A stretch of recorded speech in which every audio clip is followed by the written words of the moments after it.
Hi hello DSC warriors. Notification వచ్చిన తర్వాత చదివేవాడు అభ్యర్థి మాత్రమే, కానీ నోటిఫికేషన్ రాకముందు సిద్ధంగా ఉండేవాడు విజేత. ఎస్ఎస్ బయాలజీకి స్వాగతం. నేను మీ సాంబశివ సార్. ఈరోజు మరొక టాపిక్తో నేను మీ ముందుకి వచ్చాను. 10th క్లాస్ బయాలజీ నుంచి న్యూట్రిషన్ లెసన్లో కాంతి మరియు కిరణజన సమయ గురించి ఈరోజు తెలుసుకుందాం. గత క్లాస్లో కిరణజన సమయక్రియ మరియు గాలి గురించి తెలుసుకున్నాం. ఓకేనా? ఇప్పుడు కాంతి మరియు ఫోటోసింథసిస్ గురించి తెలుసుకుందాం. ఈ వీడియోని లాస్ట్ వరకు చూడండి. ఈ వీడియో చాలా ఇంట్రెస్టింగ్ ఉంటుంది. ఈ వీడియో కనుక మీరు చూస్తే ఖచ్చితంగా లైక్ చేస్తారు మరియు సబ్స్క్రైబ్ చేస్తారు. అవసరమైతే వైరల్ కూడా చేస్తారు. ఖచ్చితంగా చూడండి. ఓకేనా? రైట్. చూడండి, కిరణజన్య సమయక్రియ మరియు కాంతి. మనం మొదటి క్లాస్లో ఏం చెప్పుకున్నాం? కిరణజన్య సమయక్రియకు ఏమేమి కావాలి? సూర్యకాంతి కావాలి, నీరు కావాలి, కార్బన్ డైఆక్సైడ్ కావాలి మరియు పత్రార్థం కావాలని తెలుసుకున్నాం. ఇప్పుడు ఒక్కొక్కటి తెలుసుకుంటూ వస్తాం. ఇప్పుడు ఈ క్లాస్లో కిరణజన్య సమయక్రియకు కాంతి అవసరమా, కాంతి లేకుంటే జరుగుతుంది అనేది ఒక ప్రయోగపూర్వకంగా తెలుసుకుందాం. చూడండి, జోసెఫ్ ప్రిస్ట్లే కాలం నాటికి శాస్త్రవేత్తలకు శక్తి గురించి అంతగా అవగాహన లేదు అని చెప్తుంది ఇక్కడ. జోసెఫ్ ప్రిస్ట్లే కాలం ఎప్పుడు చెప్పండి? 1770 నుంచి కదా. ఇతను ప్రయోగం ఎప్పుడు చేస్తాడు? 1774లో చేస్తాడు కదా. జోసెఫ్ ప్రిస్ట్లే ఆక్సిజన్ గురించి కనుక్కునేటప్పుడు ఆ కాలంలో శాస్త్రవేత్తలకి దేని గురించి తెలియదంట? శక్తి గురించి తెలియదని ఇచ్చారు ఇక్కడ. శక్తే కాదు, ఆ కాలంలో కిరణజన్య సమయక్రియ గురించి కూడా తెలియదు. ఇతనికి అసలుగా కిరణజన్య సమయక్రియ గురించి కూడా తెలియదు. ఇంకా చెప్పాలంటే కిరణజన్య సమయక్రియనే కాదు, గాలి అనేది అనేక వాయువుల మిశ్రమం అనే విషయం తెలియకంటే ముందే ఇతడు ఆక్సిజన్ గురించి పరిశోధన చేస్తారనమాట. ఇది గుర్తుంచుకోవాలి. కాబట్టి జోసెఫ్ ప్రిస్ట్లే కాలం నాటికి శక్తి గురించి శాస్త్రవేత్తలకు అంతగా అవగాహన లేదు. మరి ప్రిస్ట్లే ప్రయోగం ఏం చెప్తున్నాడు? ప్రిస్ట్లే ప్రయోగం ద్వారా ఏం చెప్తున్నా అంటే, మొక్కలు గాలిని శుద్ధి చేస్తాయి, జంతువులు కాలుష్యం చేస్తాయి. అంటే జంతువులు వాతావరణాన్ని కాలుష్యం చేస్తే మొక్కలు శుద్ధి చేస్తాయని చెప్తాడు. అంటే జంతువులు వదిలిన గాలిని మొక్కలు తీసుకుంటాయి, మొక్కలు వదిలిన గాలిని జంతువులు తీసుకుంటాయని చెప్తాడు. మొన్నటి ప్రయోగంలో పుదీనా మొక్క ఏం చేస్తుంది? ఆక్సిజన్ని విడుదల చేస్తుంది. ఎలుక క్రొవ్వొత్తి తీసుకొని అవి కార్బన్ డైఆక్సైడ్ని విడుదల చేస్తాయి. ఆ విధంగా మనం చెప్తాడు ఇతను. ఏం చెప్తాడు? మొక్కలు గాలిని శుద్ధి చేస్తాయి, జంతువులు కాలుష్యం చేస్తాయి అనే విషయాన్ని మాత్రమే చెప్తాడు. ఓకేనా? తర్వాత కాలంలో ప్రిస్ట్లే అనంతరము తర్వాత కాలంలో శక్తిపై అనేక పరిశోధనలు జరుగుతాయి. చూడండి, తర్వాత కాలంలో శక్తిపైన అనేక పరిశోధనలు జరుగుతాయి. అప్పుడు ఒక ఆక్సిజన్ పరమాణువు కార్బన్తో కనుక సంయోగం చెందితే ఏమేర్పడుతుంది? కార్బన్ డైఆక్సైడ్ ఏర్పడుతుంది. ఆక్సిజన్ పరమాణువు కార్బన్తో కనుక సంయోగం చెందితే కార్బన్ డైఆక్సైడ్ ఏర్పడుతుంది. లేదా ఆక్సిజన్ పరమాణువు హైడ్రోజన్తో సంయోగం చెందితే H2O నీటి అణువు ఏర్పడుతుంది అని ఇక్కడ చూడండి. ఆక్సిజన్ పరమాణువు కార్బన్తో సంయోగం చెందితే కార్బన్ డైఆక్సైడ్, హైడ్రోజన్తో సంయోగం చెందితే H2O నీటి అణువు ఏర్పడుతుంది. ఈ కార్బన్ డైఆక్సైడ్ నీటి అణువు ఏర్పడినప్పుడే శక్తి కూడా ఏర్పడుతుంది మొక్కలలో అని తెలియజేస్తారు శాస్త్రవేత్తలు. ఓకేనా? కార్బన్ డైఆక్సైడ్ నీటి అణువు ఏర్పడినప్పుడే శక్తి కూడా మొక్కల నుంచి విడుదలవుతుంది అని తెలియజేస్తారు. మరి ఆక్సిజన్ ఏర్పడినప్పుడు విడుదలైన శక్తి కూడా అవే వినియోగించుకోబడతాయని కూడా తెలియజేస్తారు. ఏ మొక్కలైతే ఆక్సిజన్ ఏర్పడుతుందో అప్పుడు విడుదలైన శక్తి, ఆ శక్తిని తామే ఉపయోగించుకుంటాయని చెప్తారు. అంటే మొక్కలే ఆక్సిజన్ విడుదల చేస్తాయి, ఆ శక్తిని కూడా అవే వినియోగించుకుంటాయనే విషయాన్ని కూడా చెప్తారు. శక్తి మీద ప్రయోగాలు ఇక్కడ. అంటే మొక్కలు ఆక్సిజన్ ఉత్పత్తి చేస్తాయి. అంటే ఆక్సిజన్ ఉత్పత్తి చేస్తున్నప్పుడే అవి శక్తిని గ్రహిస్తాయని శాస్త్రవేత్తలు కనుక్కున్నారు. అంటే ఆక్సిజన్ ఉత్పత్తి అవుతుంది, శక్తి ఉత్పత్తి అవుతుంది అంటే ఏంది అర్థం? ఇక్కడ కిరణజన్య సమయక్రియకు ఇవి దశలు అనమాట. అంటే కిరణజన్య సమయక్రియ కనుగొనబడుతుంది ఇప్పుడు. అది మొక్కలు ఆక్సిజన్ ఉత్పత్తి చేస్తున్నప్పుడు, అంటే మొక్కలలో ఆక్సిజన్ ఎప్పుడైతే విడుదలవుతుందో అప్పుడే శక్తి వస్తుంది. ఆ శక్తిని ఆ మొక్కలే వినియోగించుకుంటాయి అని శాస్త్రవేత్తలు చెప్తున్నారు. వాటి ఆహారం కోసమే ఆహారాన్ని తయారు చేసుకుంటాయి, వాటి నుంచి మనం తీసుకుంటాం అనమాట. ఇది ఇక్కడ శక్తి గురించి. చూడండి, ఆక్సిజన్ ఏర్పడుతున్నప్పుడే విడుదలైన శక్తిని అవే వినియోగించుకుంటాయి. మళ్ళీ ఇక్కడ చూడండి, మొక్కలు ఆక్సిజన్ ఉత్పత్తి చేస్తున్నప్పుడు ఆ శక్తిని అవే గ్రహిస్తాయని శాస్త్రవేత్తలు కనుక్కున్నారు. ఓకేనా, రైట్. ఇదంతా ఏంది, కిరణజన్య సంయోగకు సంబంధించిన ప్రాథమిక పరిశోధనలు. మరి ఇప్పుడు చూడండి, అసలు శక్తి ఎక్కడి నుంచి వస్తుంది, అసలైన పాయింట్ ఇది చూడండి. శక్తి ఎక్కడి నుంచి వస్తుంది? ఇదంతా ఇంతసేపు శక్తి గురించి మాట్లాడినాం కదా, మరి శక్తి ఎక్కడి నుంచి వస్తుంది అంటే దీనికి సరైన సమాధానం ఎవరు చెప్తారంటే జాన్ ఇంజనౌస్ చెప్తాడు. చూడండి, అసలు శక్తి ఎక్కడి నుంచి వస్తుంది అనే దానికి ఆ ప్రశ్నకు సమాధానం ఎవరు చెప్తారు? జాన్ ఇంజనౌస్ చెప్తాడు. ఈ జాన్ ఇంజనౌస్ 1730 1779లో పరిశోధనలు చేస్తాడు. ఓకేనా, ఇతను డచ్ దేశస్థుడు అని ఉంది పుస్తకంలో, డచ్ దేశస్థుడు అని ఉంది. మరి పుస్తకంలో డచ్ ఉంది కదా, ఎగ్జామ్లో డచ్ ఇవ్వకుండా నెదర్లాండ్ అని ఇచ్చిననుకోండి, డచ్ జాన్ ఇంజనౌస్ ఏ దేశస్థుడు అని ఇచ్చి డచ్ ఇవ్వకుండా నెదర్లాండ్ స్విట్జర్లాండ్ ఇచ్చిననుకోండి, మనం అప్పుడు డచ్ లేదు కాబట్టి ఏదో ఒక ల్యాండ్ పెట్టేస్తాం. కాబట్టి డచ్ నెదర్లాండ్లో ఒక ప్రాంతం డచ్ అనేది, అందుకని నెదర్లాండ్లో ఒక ప్రాంతానికి చెందిన వ్యక్తి కాబట్టి డచ్ దేశస్థుడు, అలా గుర్తుంచుకోవాలన్నమాట. జాన్ ఇంజనౌస్ ఏ దేశస్థుడు అంటే డచ్ దేశస్థుడు. డచ్ అంటే ఏ దేశంలో భాగం? నెదర్లాండ్లో భాగం. కాబట్టి ఇది కూడా గుర్తుంచుకోవాలి. ఇదే రావచ్చు, ఇదే పోవచ్చు, చిన్న చిన్న విషయాలతోనే మిస్ అవుతుంది. కాబట్టి గుర్తుంచుకోవాల్సిందే జాన్ ఇంజనౌస్ ఏ దేశస్థుడు అంటే డచ్. ఓకే, తర్వాత ఏంది, నెదర్లాండ్ అనేది మెయిన్గా గుర్తుంచుకోవాలి. డచ్, నెదర్లాండ్ దేశంలో డచ్ ఒక ప్రాంతం, అందుకు అలా డచ్ దేశస్థుడని పిలుస్తారు. ఓకేనా, రైట్. ఇంకా మొక్కలు అసలు పాయింట్ ఇతనే, శక్తి ఎక్కడి నుంచి వస్తుంది అంటే ఇతనే. చూడండి, మొక్కలు ఆక్సిజన్ ఎలా ఏర్పరుస్తాయని నిరంతరం పరిశోధనలు చేస్తూ అధ్యయనం చేస్తున్న వ్యక్తి ఎవరంటే జాన్ ఇంజనౌస్. చూడండి, మొక్కలు ఆక్సిజన్ని ఎలా ఏర్పరుస్తాయి అని నిరంతరం అధ్యయనం చేసిన వ్యక్తి ఎవరంటే జాన్ ఇంజనౌస్. ప్రిస్ట్లే కూడా చేసినాడు. ప్రిస్ట్లే ఏం చెప్తాడు, మొక్కలు ఆక్సిజన్ వదిలి జంతువులు తీసుకుంటాయి, జంతువులు కార్బన్ డైఆక్సైడ్ వదిలితే మొక్కలు తీసుకుంటాయని చెప్తాడు.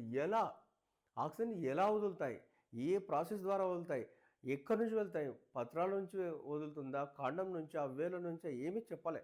ఆక్సిజన్ వదులుతాయి, కార్బన్ డైఆక్సైడ్ తీసుకుంటాయని చెప్తాడు, కానీ ఎలా వదులుతాయని చెప్పలే. కాబట్టి జాన్ ఇంజనౌస్ చూడండి, ఆక్సిజన్ ఎలా ఏర్పరుస్తాయనే దాని మీద పరిశోధన చేస్తాడు. ప్రిస్ట్లే అట్లా కాదు, వదిలేస్తాయి, తీసుకుంటాయి, ఎక్కడి నుంచి అనేది చెప్పలే. ఇతను ఒక జాన్ ఇంజనౌస్ చేసిన ప్రయోగం ఏంటంటే 1779లో 1779 సంవత్సరంలో ఒక ప్రయోగం చేస్తాడు. ఆ ప్రయోగమే మనం ఇప్పుడు తెలుసుకుందాం. మొక్కలు కాంతి సమక్షంలోనే ఆక్సిజన్ విడుదల చేస్తాయని ఒక ప్రయోగాన్ని చేసి మనకు చెప్తాడు. ఏ సంవత్సరం? 1779లో. అదే ప్రిస్ట్లే ఎప్పుడు చేసినాడు? 1774లో. అంటే ప్రిస్ట్లే చేసిన 5 years తర్వాత ఎవరు చేస్తారు? ఇంజనౌస్ చేస్తారు. వరుస క్రమం అడగొచ్చు, ప్రిస్ట్లే కాలము, ఇంజనౌస్ కాలం. కాబట్టి క్రొనాలజికల్ ఆర్డర్ గుర్తుంచుకోవాలన్నమాట. ప్రిస్ట్లే ఇప్పుడు చూడండి 1774లో చేస్తాడు. జాన్ ఇంజనౌస్ 1779, అంటే 5 years తర్వాత. ప్రిస్ట్లే తర్వాత 5 years తర్వాత చేస్తాడు. ఏం చెప్తాడు? కాంతి సమక్షంలోనే ఆక్సిజన్ విడుదలవుతుందని చెప్తాడు. ఎవరు? జాన్ ఇంజనౌస్. కాంతి అంటేనే జాన్ ఇంజనౌస్. ఇక్కడ ప్రిస్ట్లే ఆక్సిజన్ విడుదల చేస్తాయి, కార్బన్ డైఆక్సైడ్ తీసుకుంటాయి అన్నాడు, కానీ కాంతి సమక్షంలోన, చీకట్లన, ఏ ప్రక్రియ అనేది ఏమి చెప్పాలి. ఓకేనా, ప్రిస్ట్లే ఏం చెప్పాలి చూడండి 1774లో. ఒక ఆక్సిజన్ విడుదల చేస్తాయి అంతే. ఓకే, 1779 సంవత్సరంలో కాంతి సమక్షంలోనే మొక్కలు ఆక్సిజన్ విడుదల చేస్తాయని చెప్పిన వ్యక్తి ఎవరంటే జాన్ ఇంజనౌస్. ఓకేనా, ఇప్పుడు ఆ ప్రయోగం గురించి మనం తెలుసుకుందాం. ఏ ప్రయోగం అంటే కాంతికి కిరణజన్య సంయోగకు ఏం సంబంధం ఉంది, ఆక్సిజన్ ఏ విధంగా విడుదలవుతుందనే ప్రయోగం గురించి ఇప్పుడు తెలుసుకుందాం.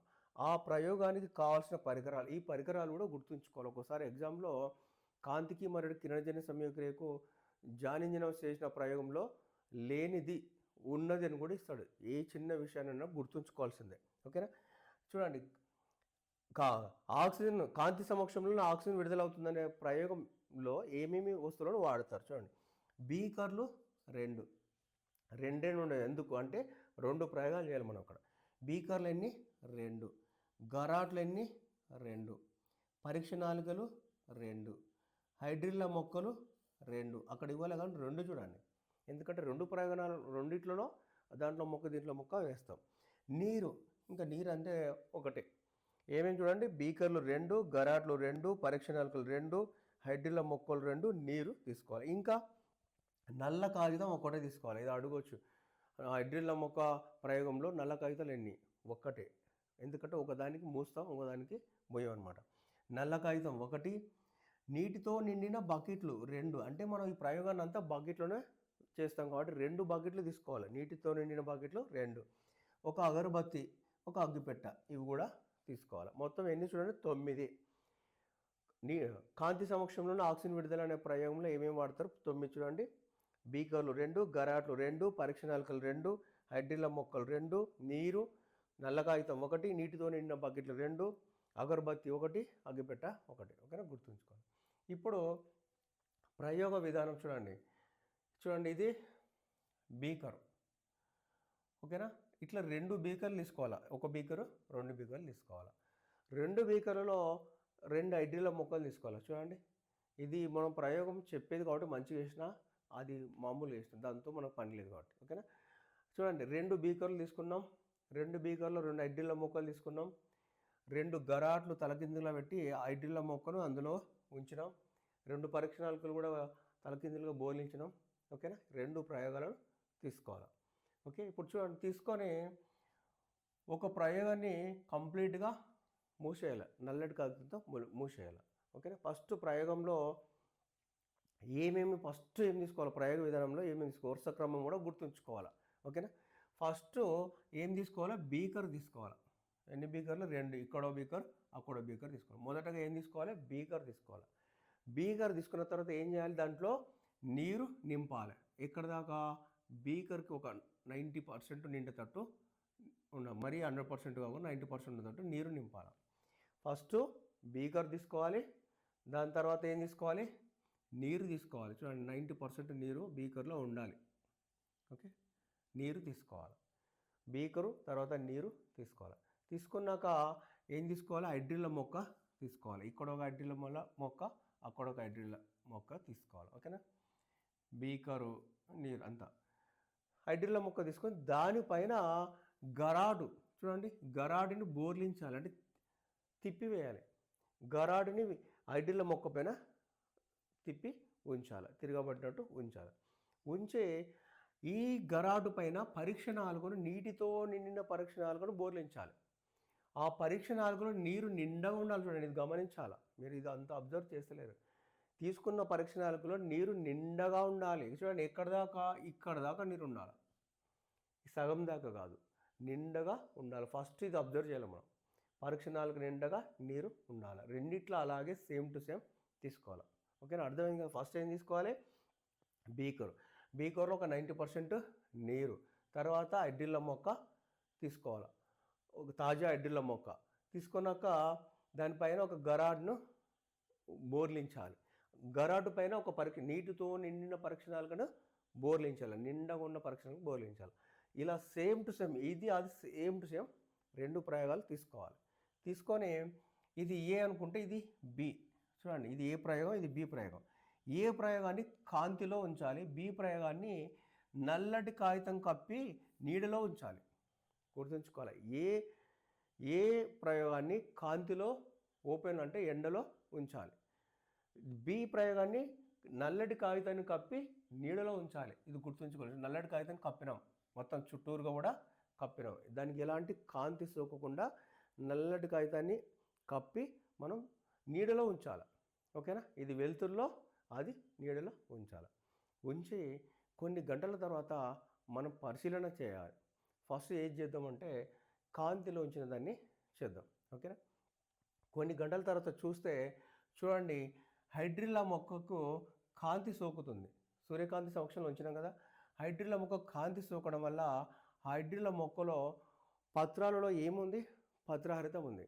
ఈ పత్రహరితంలో ఏం జరుగుతుందంటే కిరణజన్య సంయుక్రియ జరిగి చూడండి, చిన్న చిన్న నీటి బుడగలు ఈ గరాటు ద్వారా నీటి బుడగలు పైకి వెళ్తున్నాయి.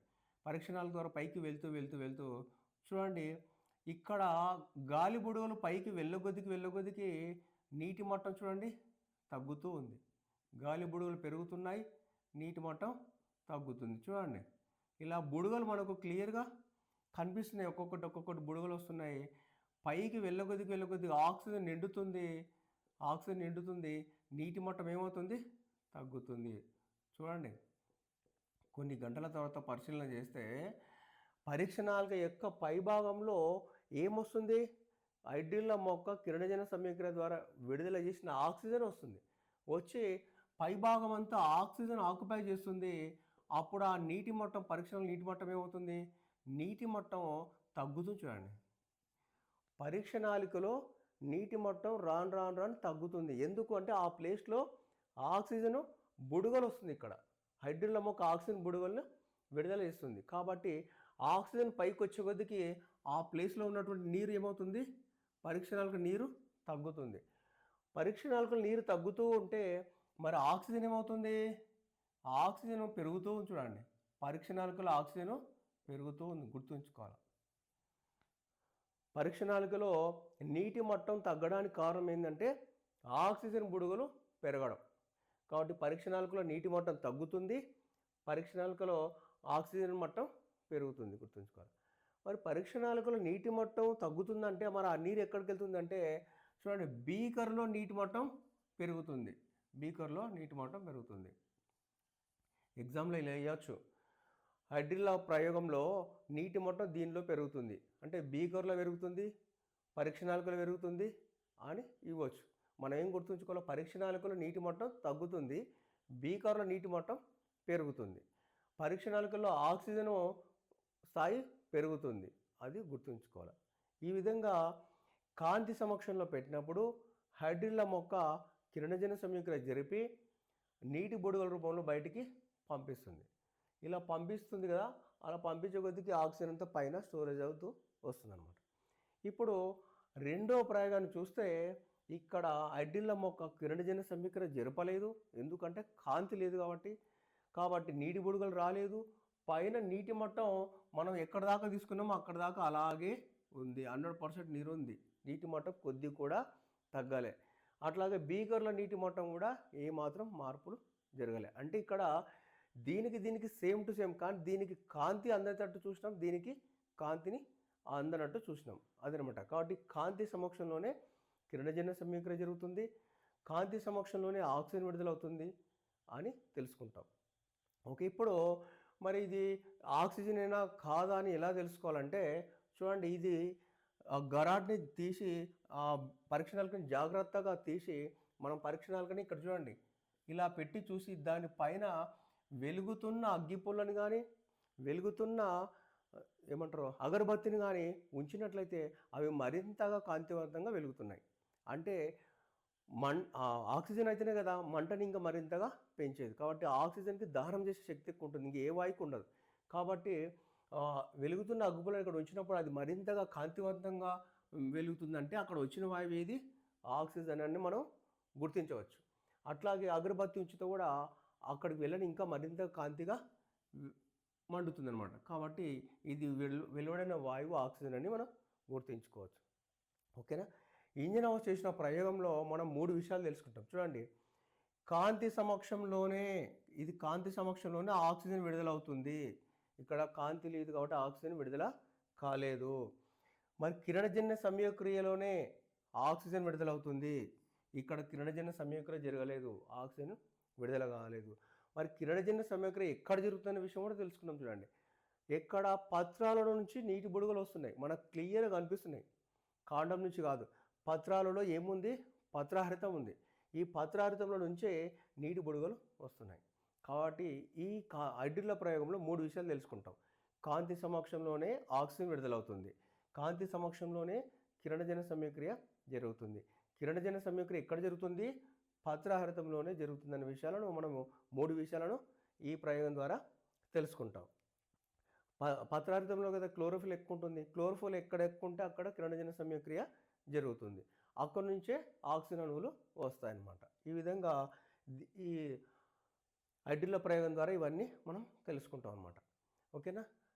దీనికి తేడా ఏంటంటే దీనికి కాంతి సోకదు కాబట్టి ఇంక ఏవి ఆక్సిజన్ రాదు, ఫోటోసింథసిస్ జరగదు, నీటి మట్టంలో మార్పు కూడా రాదనమాట. ఓకే. ఈ విధంగా 2 ప్రయోగాలు. రైట్. ఇంకా విషయం చూడండి, హైడ్రిల్లా మొక్కనే ఈ జాన్ ఇంజనౌస్ ఎందుకు ఎన్నుకున్నాడా అనేది కూడా మనం ఇప్పుడు తెలుసుకోవాలి. హైడ్రిల్లా మొక్క అంటే ఇది ఒక నీటి మొక్క, అంటే నీటిలో పెరుగుతుంటుంది. వేర్లేమో కింద ఉంటాయి నేలలో, కానీ మధ్యలో సబ్మెర్జ్డ్గా పెరుగుతుంటుంది అనమాట. హైడ్రిల్లా మొక్క ఇది నీటిలో పెరుగుతుంది కాబట్టి మనం నీటిలో ప్రయోగం చేస్తున్నాం, కాబట్టి నీటిలో పెరుగుతున్న మొక్కను తీసుకున్నాం. అట్లాగే ఇది నాచులాగా ఉంటుంది, చిన్నగా గరాటులో ఇమిడిపోతుంది, చిన్నగా ఉంటుంది, గరాటులో పోతుంది. అట్లాగే దాని నిండగా పత్రాలు ఉంటాయి, చిన్న చిన్న పత్రాలు ఉంటాయి. కాబట్టి ఈ పత్రాల వల్ల పత్రాల్లో కదా పత్రార్థం ఎక్కువ ఉండదు, పత్రార్థం ఎక్కువ ఉందంటే క్లోరోఫిల్ ఎక్కువ ఉంది, కాబట్టి దానిలోనే కిరణజన్య సంయోగక్రియ బాగా జరుగుతుంది. అప్పుడు ఆ పత్రాల నుంచి చిన్న చిన్న నీటి బుడగలు కూడా క్లియర్గా మనకు కనిపిస్తాయి. అలాగే ఈ హైడ్రిల్లా మొక్క ప్రతికూల పరిస్థితులు ఉన్నప్పటికీ కూడా, అంటే కాంతి తక్కువ ఉన్నా లేదంటే ఇంక ఏదైనా తక్కువ ఉన్నా కూడా కిరణజన్య సంయోగక్రియను బాగా జరుపుతుంది. అన్ని జీవక్రియలు ఇది బాగా జరుపుతుంది, అంటే ప్రతికూల పరిస్థితుల్లో కూడా కిరణజన్య సంయోగక్రియ జరుగుతుంది. మన ప్రయోగానికి ఎలాంటి ఇబ్బందులు ఉండవు. అందుకొరకు ఇతను హైడ్రిల్లా మొక్కను ఎన్నుకున్నాడు అనమాట. ఇది గుర్తుంచుకోవాలి. ఇది నీటి మొక్క, గరాట్లో సింపుల్గా ఈజీగా ఇమ్మడగలుగుతుంది, మరి పత్రార్థం ఎక్కువ ఉంది, అందులో క్లోరోఫిల్ ఎక్కువ ఉంది, కాబట్టి కిరణజన్య సంయోగక్రియ జరుపుతుంది. కాంతి అటు ఇటు కొద్ది తగ్గినా కూడా బాగా కిరణజన్య సంయోగక్రియ జరుపుతుంది. కాబట్టి ఆక్సిజన్ బుడగలు కూడా బాగా మనకు క్లియర్గా కనిపిస్తాయి. ఎక్కువ పత్రాలు ఉన్నాయి చూడండి, ఎక్కువగా బుడగలు కూడా వస్తాయన్నమాట.